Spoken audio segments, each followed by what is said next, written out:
जब हिम्मत टूट जाए तो ये कहानी देख लेना।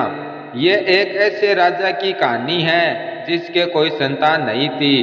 बहुत परेशान हो चुका था।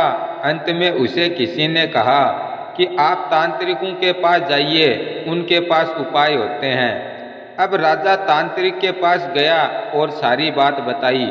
अब तांत्रिक ने कहा, इसका उपाय तो है, लेकिन इसके बदले एक छोटे बच्चे की बलि देनी होगी, उसके बाद आपको बेटा हो जाएगा।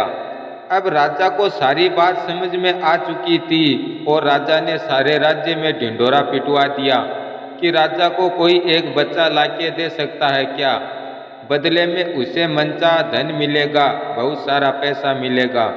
अब एक परिवार में बहुत सारे बच्चे थे, तो उन्होंने सोचा कि एक बच्चा दे देते हैं, बदले में पैसा मिल जाएगा, और उन्होंने एक बच्चा राजा को दे दिया।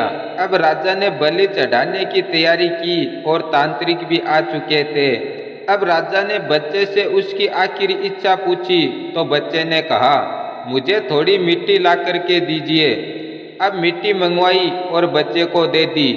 अब बच्चे ने उस मिट्टी के 4 छोटे छोटे महल बनाए और फिर 3 को एक के बाद एक तोड़ दिया और एक के सामने हाथ जोड़कर बैठ गया और प्रार्थना करने लगा।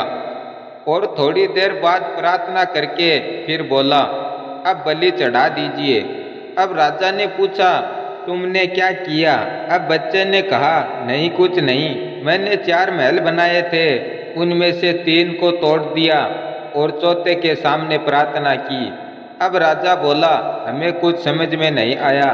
तो बच्चा बोला, पहला महल मैंने अपने माता पिता के लिए बनाया था, उनकी जिम्मेदारी थी कि वह मेरी रक्षा करें, लेकिन उन्होंने पैसों के लिए मुझे बेच दिया। और दूसरा महल था रिश्तेदारों के लिए, जो मेरे माता पिता को समझा सकते थे। और तीसरा महल था राजा साहब आपके लिए, आपका ये कर्तव्य है कि आप हमारी रक्षा करें। और चौथा महल है भगवान का, जिसके सामने मैंने प्रार्थना की है कि अब आप संभाल लीजिएगा। अब राजा की आंखों में आंसू आ गए और राजा के मन का विचार बदल गया। और राजा ने सोचा कि मुझे पुत्र प्राप्ति होगी या नहीं होगी, ये तो भविष्य की बात है। क्यों ना मैं इस समझदार बच्चे को ही गोद ले लेता हूँ और अपना बेटा मानकर राजकुमार घोषित कर देता हूँ। अब राजा ने यही किया, उस बच्चे को गोद ले लिया और राजकुमार घोषित कर दिया। इस कहानी से हमें ये सीख मिलती है कि जिंदगी में जब सारे दरवाजे बंद हो जाते हैं, तब एक दरवाज़ा खुला रहता है और वह है भगवान का। और वह कभी किसी के साथ गलत नहीं होने देते।